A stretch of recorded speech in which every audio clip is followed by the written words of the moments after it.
Halo Sobat PC, kembali lagi bersama Solikin yang selalu terdepan dalam memberikan solusi dan informasi kinerja Bea Cukai. Di video keempat ini, kita akan membahas bersama tahapan pelaksanaan evaluasi pengelolaan kinerja eksternal. Terdapat 3 tahapan pelaksanaan evaluasi pengelolaan kinerja eksternal yang perlu diketahui, yaitu tahap perencanaan, tahap pelaksanaan, serta tahap pelaporan dan tindak lanjut.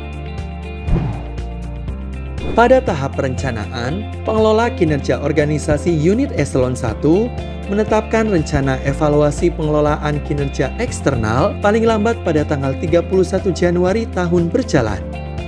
Sedangkan, untuk penetapan rencana evaluasi pengelolaan kinerja eksternal pada unit eselon 2 yang memiliki unit organisasi eselon 3 di lingkungannya dilaksanakan paling lambat pada tanggal 15 Februari tahun berjalan.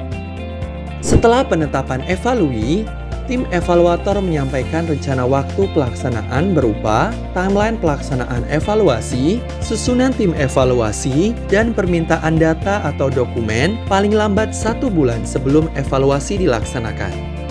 Selanjutnya, kita akan masuk ke dalam tahap pelaksanaan. Di tahap pelaksanaan ini, akan dimulai dari pengisian kuesioner dan pengumpulan data atau dokumen oleh evalui. Pengisian kuesioner dan pengumpulan data atau dokumen pada cloud storage dimulai dari saat evaluasi diberitahukan sampai dengan 10 hari kerja sebelum pelaksanaan evaluasi. Setelah mendapatkan data atau dokumen evaluasi yang dibutuhkan, tim evaluator melakukan validasi dokumen dan rekapitulasi kuesioner untuk kemudian digunakan saat menyusun materi Focus Group Discussion atau FGD yang nantinya akan dilaksanakan bersamaan dengan entry meeting.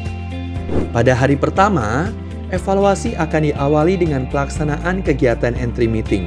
Pada entry meeting, tim evaluator menyampaikan tentang maksud dan tujuan pelaksanaan evaluasi, serta ketentuan dan mekanisme pelaksanaan evaluasi kepada evalui. Entry meeting ini dilaksanakan dan dihadiri oleh pimpinan unit kerja atau yang mewakili, serta seluruh pegawai pada unit organisasi evalui. Pelaksanaan entry meeting dilanjutkan dengan pelaksanaan FGD untuk menggali informasi awal yang telah didapatkan oleh tim evaluator dari hasil validasi dokumen dan rekapitulasi kuesioner.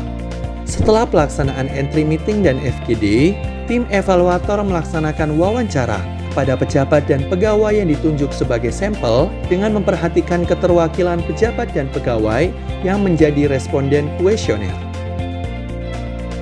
Selain FGD, tim evaluator juga mengikuti pelaksanaan DKO evalui dan bertindak sebagai observer. Untuk menggali informasi lebih dalam, tim evaluator melaksanakan review dan validasi dokumen, data, dan atau keterangan pendukung lainnya, serta menuangkan hasilnya ke dalam kertas kerja, dan melakukan analisis terhadap seluruh data dan temuan. Setelah mendapatkan gambaran temuan sementara dari hasil analisis yang dilakukan, evaluator melaksanakan exit meeting dan menyampaikan gambaran kepada evalui mengenai hasil evaluasi sementara. Setelah pelaksanaan exit meeting, tim evaluator melanjutkan proses review dan analisis data yang kemudian dilakukan penyusunan hasil evaluasi sementara atau HES yang berisikan temuan sementara evaluasi pengelolaan kinerja eksternal dan menyampaikannya kepada evalui untuk ditanggapi.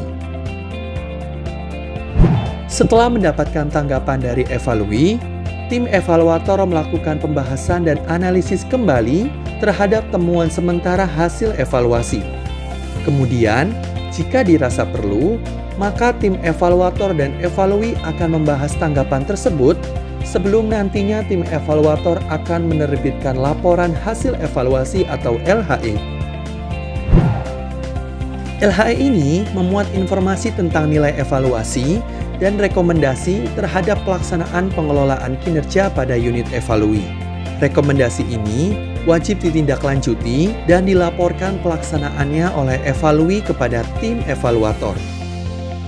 Setelah proses ini, maka selesailah seluruh tahapan pelaksanaan evaluasi pengelolaan kinerja eksternal. Nah, gimana nih Sobat BC? Udah tahu kan tahapan pelaksanaan evaluasi pengelolaan kinerja eksternal? Di video selanjutnya, kita akan membahas tentang area penilaian dan hasil penilaian evaluasi pengelolaan kinerja. Sampai jumpa di video berikutnya ya.